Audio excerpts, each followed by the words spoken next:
Buenas tardes, Perú. Ese es su segmento Al Desnudo con Natalia Caudina. El día de hoy vamos a tratar el tema los casos alarmantes en pediatría y tenemos un gran invitado, el médico pediatra, doctor Wenceslao Montoya. Bienvenido, doctor. Bienvenido. Muchas gracias, Natalia. Aquí presto para ayudarte y responder todas las dudas que tengamos, sobre todo los padres, ¿no?, que están tan llanos a escucharnos. Claro, lo que sucede es que nosotros necesitamos ver el tema que hace unas semanas que han salido sobre la anemia, ¿no? Y hay, por la estadística, hay más de 170,000 niños en casos que presentaron anemia. ¿Qué podemos decir a esos papás de niños de primera infancia? Porque sabemos que anemia como enfermedad puede afectar tanto la parte cognitiva y afectar también, ahora empezaron las clases y atención en clases. Claro, la anemia, pues, como ya todos sabemos, es un problema nacional prácticamente, ¿no? Tenemos unos altos porcentajes todavía de anemia en nuestra niñez. Entiendo el Estado está haciendo muchos esfuerzos para tratar de combatir, y hay una campaña específicamente de la lucha contra la anemia, ¿no? Y todos creo que somos partícipes de esa campaña, y desde lo que nos toca a nosotros como médicos, pediatras o también educadores, ayudar pues a que los niños, evitemos que los niños tengan anemia. Como bien se ha mencionado, la anemia en sí pues es un problema porque cuando los niveles de anemia son muy bajos, entonces eso va a afectar ya directamente el nivel cognitivo. Y esa afectación ya queda de por vida. Entonces tenemos que evitar que los niños lleguen a niveles muy bajos de anemia, porque eso les va a afectar, ya va para toda su vida, van a tener un nivel cognitivo menor. Claro, antes pensaban que solamente anemia afectaba en la población con recursos bajos. Así es. Podemos desmentir eso, que también pueden presentarse los casos también en los recursos económicos más altos. Claro, en todo nivel económico puede afectarnos la anemia, si es que no tenemos el conocimiento exacto y sobre todo tomar las medidas de prevención, ¿no?, para evitar esta anemia, ¿no? Y también necesitamos señalar a los papitos que necesitan agregar los alimentos ricos en hierro. Así es. Lo más importante, empezando desde el nacimiento, creo que la promoción de la lactancia materna es fundamental, es importantísimo para evitar la anemia. La leche materna tiene cantidades adecuadas de hierro para los lactantes, ¿no? Y eso evita que el lactante pues desarrolle anemia. Aún en el peor de los casos, las mamis no estén muy bien nutridas, la leche materna siempre va a salir adecuada para nuestros bebés, ¿no? En donde podemos señalar que justamente la alimentación con leche materna es fundamental en primer año de vida. Así es lo más importante. Actualmente la Organización Mundial de la Salud incluso recomienda lactancia materna hasta los 2 años. Durante los 6 primeros meses debe ser exclusiva, y nosotros no nos cansamos de mencionarles siempre a nuestras madres que le den lactancia materna exclusiva a sus niños hasta los 6 meses. Bueno, y también vamos a ir por otro lado, doctor, porque a nuestros televidentes probablemente también están con las dudas hasta qué edad uno puede recurrir al médico pediatra. Bueno, eso depende mucho de cada institución, pero en general la edad pediátrica se considera hasta los 14 años. Hay algunas instituciones, por ejemplo, como el Instituto de Salud del Niño, que es hasta los 18 años, porque existe una especialidad que es medicina del adolescente, que tiene sus propias patologías, sus propias características, ¿no? Pero en general, en la mayoría de las instituciones, manejamos la edad pediátrica hasta los 14 años. De ahí ya generalmente pasa ya al médico de adultos, ¿no? Ya, muy bien. También es muy importante de señalar la diferencia entre emergencia, urgencia y atención ambulatoria. Y ahí entramos un poco a batallar. ¿En qué momento los padres tienen que prestar la atención? Y vamos por las edades. La edad de que nace el niño hasta 3 años es la edad donde pueden tener los niños fiebre, pueden presentar algunas dificultades. ¿En qué momento uno tiene que ponerse de alarma? Claro, esa pregunta es muy interesante y es bastante amplia, porque hay muchos temas que se pueden ver. En general, si definimos urgencia, viene a ser pues la necesidad de una atención, que el paciente requiere de una atención, ¿no? Que no necesariamente tiene que ser inmediata, pero la emergencia ya es otra cosa. La emergencia es cualquier evento o situación ya que pone en grave riesgo la salud del niño o incluso hasta la vida. Entonces, a veces los padres estamos mal acostumbrados y acudimos por cualquier cosa sencilla a las emergencias y a veces saturamos las emergencias, ¿no? Entonces vienen por cosas simples, un pequeño resfrío, ¿cuáles son etcétera. esas cosas simples? Si nosotros vamos a dar las pautas a los papás, claro. las cosas simples que uno no tiene que ir a la emergencia, sino puede recibir una atención ambulatoria. Claro, quizás lo más frecuente que vemos y que acuden a las emergencias son los procesos virales, los resfríos. Muchas veces se saturan la emergencia con pacientes que están con procesos virales, resfríos comunes, congestión nasal, tos que no es muy exigente, etcétera. Claro, hay que entender y comprender la ansiedad y la angustia de los padres. Todos los que somos padres sabemos que nuestro bebito estornuda y ya estamos asustados, ¿no? Entonces, pero eso hay que tratar la educación es parte importante. Nosotros como pediatras también tenemos que ir educando a nuestros pacientes para que utilicen adecuadamente los servicios de emergencia, ¿no? Entonces, la urgencia es cuando el paciente sí requiere, un paciente que está con tos, está resfriadito o está eventualmente con fiebre o más días, sí requiere una atención, pero no es una atención de emergencia en el momento, ¿no? Por eso es que en algunas emergencias se dice la atención aquí en la emergencia no es por orden de llegada, es por orden de prioridad, ¿no? Pueden haber un niño que ha llegado mucho más antes que otro, pero si viene un niño que está con 40 de fiebre o que ha convulsionado o que está con dificultad respiratoria, tiene que pasar de inmediato, ¿no? Por eso en la mayoría de los hospitales o clínicas existe un sistema de triaje, ¿no? Un personal que más o menos puede identificar cuáles son los signos de alarma que tienen que hacer que el paciente requiera una atención inmediata. Yeah. Si nosotros tocamos el tema de fiebres, ¿no? Es también un tema amplio y uno a veces con alarma, el fiebre 37 y ya es fiebre y tengo que llevar a la criatura. Claro, ¿Qué podemos decir? Quizá el tema pediátrico por excelencia es la fiebre, ¿no? Y creo que todos lo hemos vivido con nuestros propios hijos también. La fiebre siempre nos asusta. La fiebre obviamente es un mecanismo de defensa del organismo. La fiebre casi siempre indica una infección, casi siempre puede haber fiebre por otras causas, pero en la mayoría de las veces es por alguna infección que en la mayoría de los casos son de origen viral. Las infecciones virales, los resfríos comunes, las pequeñas gripes son los que nos producen fiebre. Pueden haber otras infecciones de otro tipo, respiratorias o gastrointestinales. Pero como padres debemos saber manejar la fiebre, ¿no? Si un paciente tiene fiebre, a veces podemos darle algún antipirético, ¿no? Por ejemplo, el que más usamos es el paracetamol, y también no tenerle miedo a lo que nosotros llamamos los medios físicos. O sea, nuestro pacientito está con fiebre, entonces lo metemos a la tina tibiecita. Tibiecita generalmente no, antiguamente se bañaba con agua fría, ya no se hace eso. Tampoco el agua tan caliente, agua tibiecita, lo bañamos al paciente, le damos su paracetamol, que generalmente ya debemos conocer las dosis adecuadas, y eso controla la temperatura.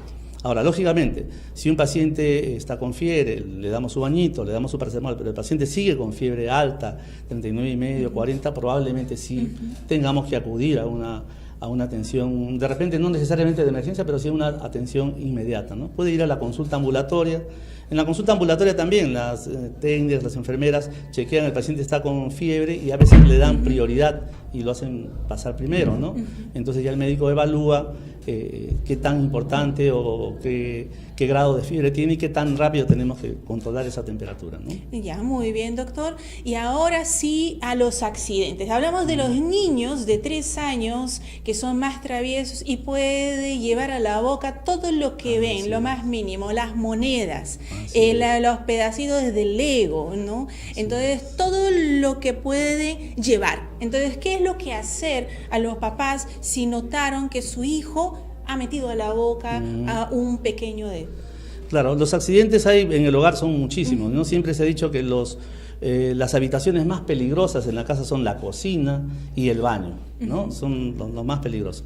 Pero bueno, hay muchos temas que hablar en accidentes en el hogar, pero refiriéndose específicamente a lo que es cuerpo extraño, que los niños efectivamente todos se llevan a la boca, porque eso ustedes saben muy bien, es una forma de explorar del niño. Exacto. Pero muchas veces explorando, probando y chupando, el sabor. se pasaron. Lo más común, lo que más vemos es una moneda, ¿no?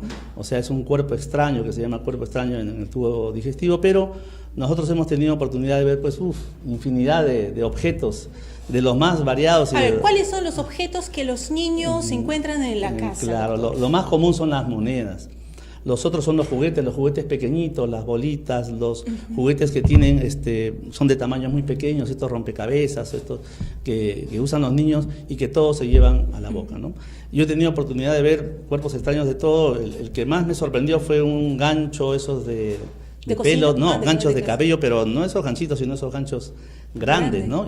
Y bueno, eso ya generalmente, eso sí es una emergencia, se toman radiografías, ya se tiene que ver si es que ese cuerpo extraño se tiene que extraer ya a través de un procedimiento, una endoscopía, o en la mayoría de las veces estos cuerpos extraños progresan y se eliminan luego en la gran mayoría de los casos. Las monedas es lo más común, ¿no? Ahora ya el médico especialista, generalmente un gastroenterólogo pediatra, ya ve si el cuerpo extraño a veces se queda obstruido en el esófago o en alguna parte del intestino, entonces ya se tienen que tomar otras medidas.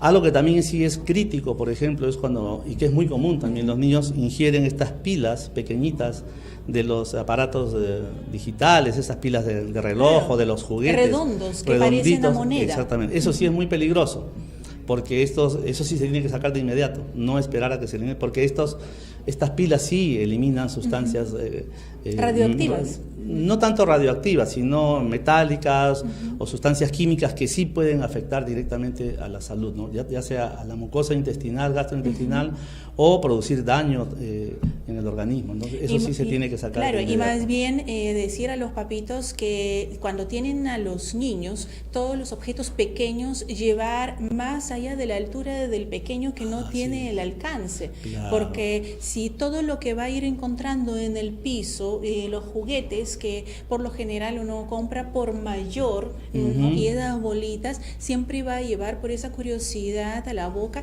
y siempre que los niños tienen que estar supervisados. Así es. La prevención, lógicamente, es lo más importante, ¿no?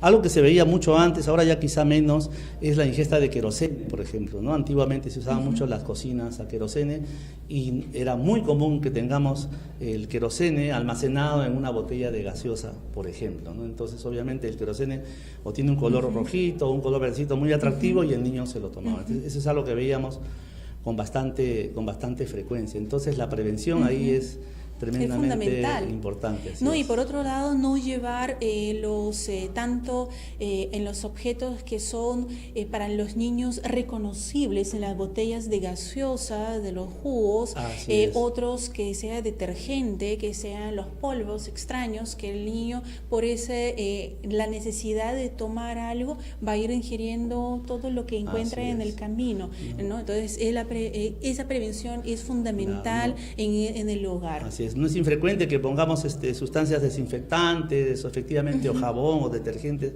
en botellas de gaseosa, por ejemplo, para hacer la limpieza, ¿no? Entonces el niño obviamente está familiarizado de una botella de gaseosa o de yogur y se lo va a llevar a la boca. Claro, ¿no? Entonces la prevención en ese sentido es bien importante. Ahora, otro tema es que los niños, cuando llevan a esa edad de 3 a 6 años, es la curiosidad de llevar un objeto al enchufe. Así es, ¿no? sí. Porque quiero saber para qué están esos huequitos que están en la pared. Hoy en día sí hay posibilidad de tener, incluso ponen protectores para los enchufes, pero ¿qué pasa con esos niños que no tienen los padres los medios o no han tenido la precaución de poner esos protectores? ¿Qué hacer en esos casos que el niño lleva a un objeto al enchufe? Claro, eso es realmente muy peligroso. La prevención ahí es lo más importante, ¿no? Si no tenemos estos tapones específicos, hay que ponerle, aunque sea una cinta adherente, ¿no? Para poder evitar que el niño introduzca objetos. Si introduce un objeto de repente que no es conductor, sí, pero a veces hemos tenido oportunidad de ver un niño que inserta, por ejemplo, una llave, ¿no? Y han sufrido una descarga eléctrica. A veces la descarga eléctrica puede ser leve, moderada o severa. Si es leve, a veces produce una quemazón, etcétera, en la mano, pero a veces puede ser también hasta fatal, ¿no? Es importante, si los padres ven al niño que lleva un objeto y está electrocutado, llevar de frente a una atención médica. Claro, una electrocución es un evento bastante grave. eso tiene que ser de inmediato o llamar a un servicio de emergencia. A veces tenemos los servicios de la municipalidad, etcétera, o los mismos bomberos, y trasladarlo pues de inmediato al niño, porque eso sí es una emergencia inmediata. Sin necesidad de que pase poquito y uno dice ya pasó poquito, No. pero siempre van a ser una descarga eléctrica que puede producir daños probablemente no en este momento, sino más adelante uno puede ver. Claro, porque la electricidad entra por una parte, generalmente en la mano, Y tiene que salir por pasa otra. por el organismo y sale por otra parte. Entonces en ese trayecto, que es fracción de segundos, puede producir pues daño en muchos órganos, ¿no? Incluso hasta puede producir un paro cardíaco si la descarga es mayor. Ya, entonces la prevención, o más bien en caso que su hijito sufre un accidente como eso, llamar inmediatamente a los bomberos, a un servicio médico, para que pueda ser atendido y trasladado inmediatamente a un servicio de salud. Así es. ¿Ya? Y que nos queda poco de tiempo, pero nos queda un pasito más, y más adelante vamos a conversar sobre otros temas. ¿Qué pasa con los golpes? Los golpes en la cabeza, Así que es. los niños se caen, se golpean porque hacen los volantines. Así es. ¿Qué prevención, o más bien, qué podemos dar a esos papis que su hijo se ha golpeado? ¿Es inmediatamente trasladar a una emergencia? Claro, esa pregunta es bien interesante, porque ese es de todos los días, para nosotros es el día a Claro. día. Los niños se golpean la cabeza, la frente, en la parte occipital la gente dice se cayó de cerebro, etcétera. Entonces, los niños se golpean a cada rato la cabecita. El problema es si es que este niño en ese golpe del cráneo, la cabeza, pierde el conocimiento. Eso sí, eso amerita sí una atención inmediata, o presenta algún otro signo secundario a esta caída, por ejemplo, los vómitos, ¿no? Si el niño se golpea, medio que se desmayó o estuvo mareado y luego presenta vómitos o vómitos persistentes, entonces eso sí amerita una atención inmediata.